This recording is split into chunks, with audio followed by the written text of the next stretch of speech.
श्रीकनकधारास्तोत्रम् अंगं हरेः पुलकभूषणमाश्रयन्ती भृङ्गाङ्गनेव मुकुलाभरणं तमालम् अङ्गीकृताखिलविभूतिरपाङ्गलीला माङ्गल्यदास्तु मम मङ्गलदेवतायाः।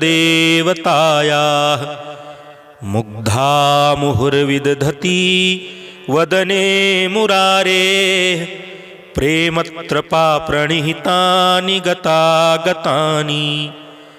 मालादृशोर्मधुकरीव महोत्पलेया सा मे श्रियं दिशतु सागरसम्भवायाः। विश्वामरेन्द्रपदवी भ्रमदानदक्षम् आनन्दहेतुरधिकं मुरवेद्विषोऽपि। ईशन्निषीदतु मयि क्षणमीक्षणार्धम् इन्दीवरोदरसहोदरमिन्दिरायाः। आमीलिताक्षमधिगम्य मुदा मुकुन्दम् आनन्दकन्दमनिमेषमनङ्गतन्त्रम्। आकेकरस्थितकनीनिकपक्ष्मनेत्रम् भूत्यै भवेन्मम भुजङ्गशयाङ्गनायाः। बाह्वन्तरे मधुजितः श्रितकौस्तुभेया हारावलीव हरिनीलमयी विभाति। कामप्रदा भगवतोऽपि कटाक्षमाला कल्याणमावहतु मे कमलालयायाः। कालाम्बुदालिललितो रसिकैटभारेर्धाराधरे स्फुरति या तडिनङ्गनीव। मातुः समस्तजगतां महनीयमूर्तिर्भद्राणि मे दिशतु भार्गवनन्दनायाः। प्राप्तं पदं प्रथमतः किल यत्प्रभावान् माङ्गल्यभाजि मधुमाथिनि मन्मथेन। मय्यापतेत्तदिह मन्थरमीक्षणार्धम् मन्दालसं च मकरालयकन्यकायाः। दद्याद्दयानुपवनो द्रविणाम्बुधाराम् अस्मिन् किञ्चन विहङ्गशिशौ विषण्णे। दुष्कर्म धर्ममपनीय चिराय दूरं नारायण प्रणयिनी नयनाम्बुवागः। इष्टाविशिष्टमतयोऽपि यया दयार्द्र दृष्ट्या त्रिविष्टपपदं सुलभं लभन्ते। दृष्टिः प्रहृष्टकमलोदरदीप्तिरिष्णां पुष्टिं कृषीष्ट मम पुष्करवेष्टरायाः। गीर्देवतेति गरुडध्वजसुन्दरीति शाकम्भरीति शशिशेखरवल्लभेति। सृष्टिस्थितिप्रलयके लिसुसंस्थितायै तस्यै नमस्त्रिभुवनेकगुरोस्तरुण्यै। श्रुत्यै नमोऽस्तु शुभकर्मफलप्रसूत्यै रत्यै नमोऽस्तु रमणीयगुणार्णवायै। शक्त्यै नमोऽस्तु शतपत्रनिकेतनायै पुष्ट्यै नमोऽस्तु पुरुषोत्तमवल्लभायै। नमोऽस्तु नालीकनिभाननायै नमोऽस्तु दुग्धोदधिजन्मभूत्यै। नमोऽस्तु सोमामृतसोदरायै नमोऽस्तु नारायणवल्लभायै। सम्पत्कराणि सकलेन्द्रियनन्दनानि साम्राज्यदानविभवानि सरोरुहाक्षी। त्वद्वन्दनानि दुरिता हरणोद्यतानि मामेव मातर्निशं कलयन्तु माने। यत्कटाक्षमुपासनाविधिः सेवकस्य सकलार्थसम्पदः सन्तनोति वचनाङ्गमानसैस्त्वां मुरारिहृदयेश्वरीं भजे। सरसिजनिलये सरोजहस्ते धवलतकमान् शुकगन्धमाल्यशोभे भगवति हरिवल्लभे मनोगे त्रिभुवनभूतिकरे प्रसीद मह्यम् दिग्दस्तिभिः कनककुम्भमुखावसृष्ट स्वरवाहिनी विमलचारुजलप्लुताङ्गीं प्रातर्नमामि जगतां जननीमशेष लोकाधिनाथ गृहिणी ममृताब्धिपुत्रीं कमले कमलाक्षवल्लभे त्वं करुणापूरतरङ्गितैरपाङ्गैः अवलोकय मां किञ्चनानां प्रथमं पात्रं कृत्रिमं दयायाः स्तुवन्ति ये स्तुतिभिर्मूभिरन्वहं त्रयीमयीं त्रिभुवनमातरं रमां गुणाधिका गुरुतरभाग्यभागिनो भवन्ति ते भुवि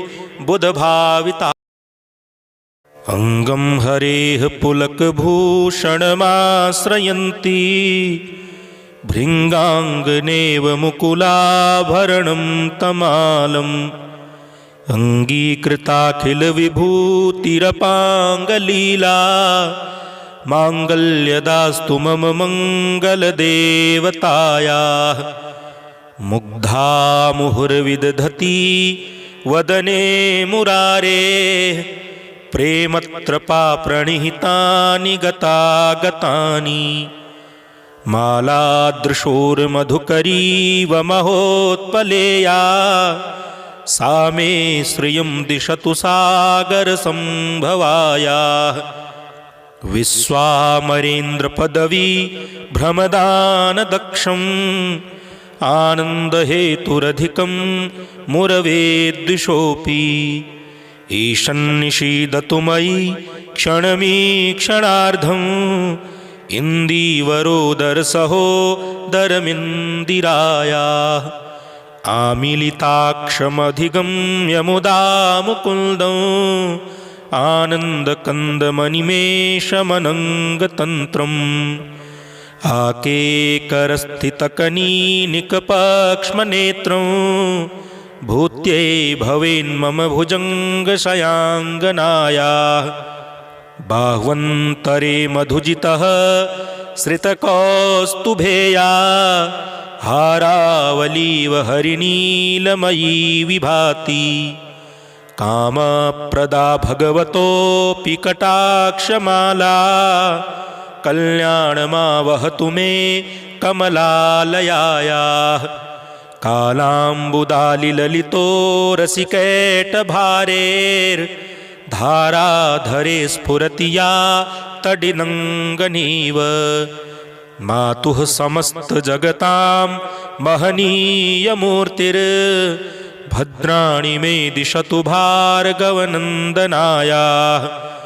प्राप्तं पदं प्रथमतः किल यत्प्रभावान् माङ्गल्यभाजि मधुमाथिनि मन्मथेन मय्यापतेत्तदिह मन्थरमीक्षणार्धं मन्दालसं च मकरालयकन्यकायाः दद्याद्दयानुपवनो द्रविणाम्बुधाराम् अस्मिन् किञ्चन विहङ्गशिशौ विषण्णे दुष्कर्म धर्ममपनीय चिराय दूरं नारायणप्रणयिनी नयनाम्बुवागः इष्टाविशिष्टमतयोऽपि यया दयार्द्र दृष्ट्या त्रिविष्टपपदं सुलभं लभन्ते दृष्टिः प्रहृष्टकमलोदरदीप्तिरिष्णां पुष्टिं कृषीष्ट मम पुष्करवेष्टरायाः गीर्देवतेति गरुडध्वजसुन्दरीति शाकम्भरीति शशिशेखरवल्लभेति सृष्टिस्थितिप्रलयके लिसु संस्थितायै तस्यै नमस्त्रिभुवनेकगुरोस्तरुण्यै श्रुत्यै नमोऽस्तु शुभकर्मफलप्रसूत्यै रत्यै नमोऽस्तु रमणीयगुणार्णवायै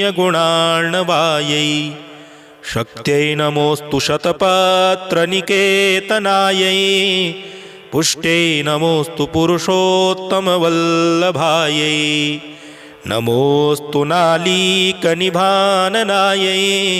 नमोऽस्तु दुग्धोदधिजन्मभूत्यै नमोऽस्तु सोमामृतसोदरायै नमोऽस्तु नारायणवल्लभायै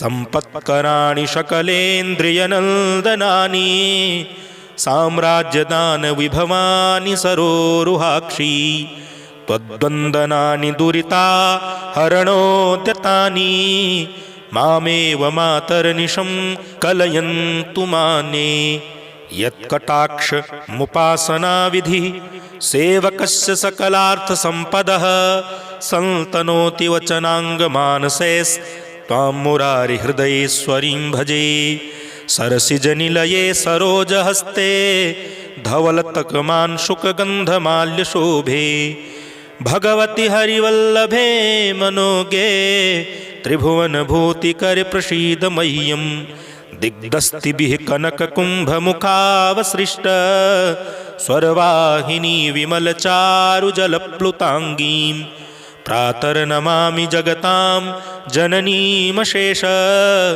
लोकाधिनाथ गृहिणी ममृताब्धिपुत्रीं कमले कमलाक्षवल्लभे त्वं करुणापूरतरङ्गितैरपाङ्गैः अवलोकय मां किञ्चनानां प्रथमं पात्रं कृत्रिमं दयायाः स्तुवन्ति ये स्तुतिभिर्मूभिरन्वहं त्रयीमयीं त्रिभुवनमातरं रमां गुणाधिका गुरुतरभाग्यभागिनो भवन्ति ते भुवि बुधभाविताशया अङ्गं हरेः पुलकभूषणमाश्रयन्ती भृङ्गाङ्गनेव मुकुलाभरणं तमालम् अङ्गीकृताखिलविभूतिरपाङ्गलीला माङ्गल्यदास्तु मम मङ्गलदेवतायाः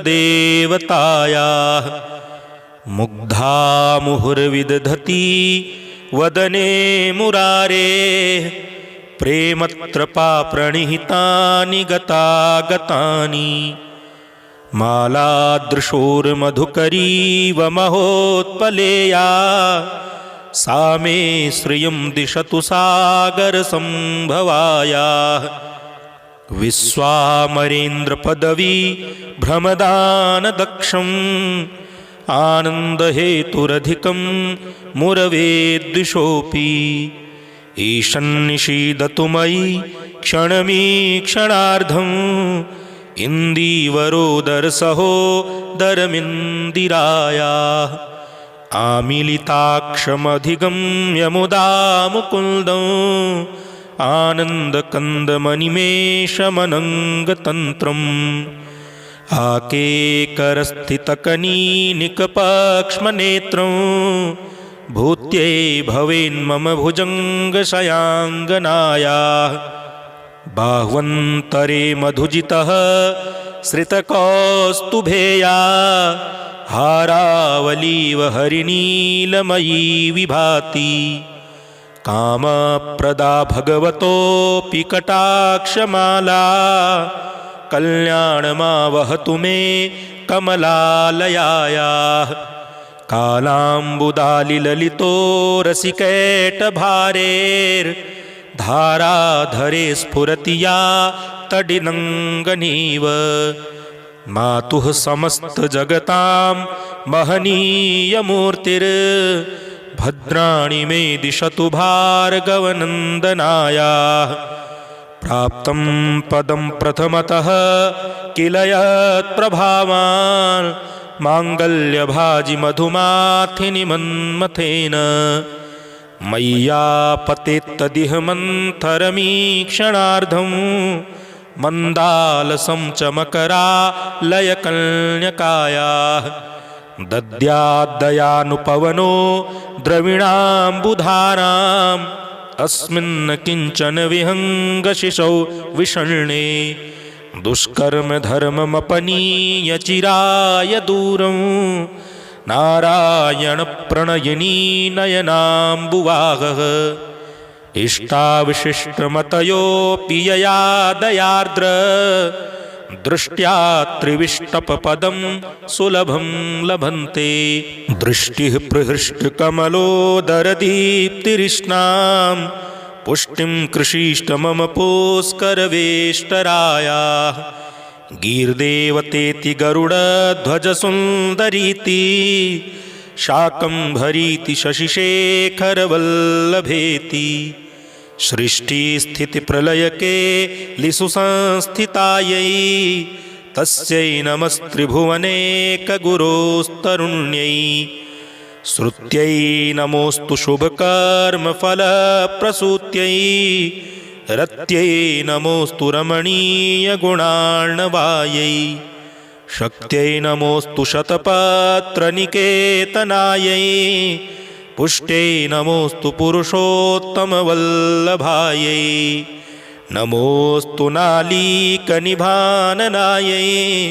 नमोऽस्तु दुग्धोदधिजन्मभूत्यै नमोऽस्तु सोमामृतसोदरायै नमोऽस्तु नारायणवल्लभायै सम्पत्कराणि सकलेन्द्रियनन्दनानि साम्राज्यदानविभवानि सरोरुहाक्षी त्वद्वन्दनानि दुरिता हरणोद्यतानि मामेव मातर्निशं कलयन्तु माने यत्कटाक्षमुपासनाविधिः सेवकस्य सकलार्थसम्पदः सन्तनोति वचनाङ्गमानसैस्त्वां मुरारिहृदयेश्वरीं भजे सरसिजनिलये सरोजहस्ते धवलतकमांशुकगन्धमाल्यशोभे भगवति हरिवल्लभे मनोगे त्रिभुवनभूतिकरे प्रसीद मह्यं दिग्दस्तिभिः कनककुम्भमुखावसृष्ट स्वरवाहिनी विमलचारुजलप्लुताङ्गीं प्रातर्नमामि जगतां जननीमशेष लोकाधिनाथ गृहिणी ममृताब्धिपुत्रीं कमले कमलाक्षवल्लभे त्वं करुणापूरतरङ्गितैरपाङ्गैः अवलोकय मां किञ्चनानां प्रथमं पात्रं कृत्रिमं दयायाः स्तुवन्ति ये स्तुतिभिर्मूभिरन्वहं त्रयीमयीं त्रिभुवनमातरं रमां गुणाधिका गुरुतरभाग्यभागिनो भवन्ति ते भुवि बुधभाविताशयाः।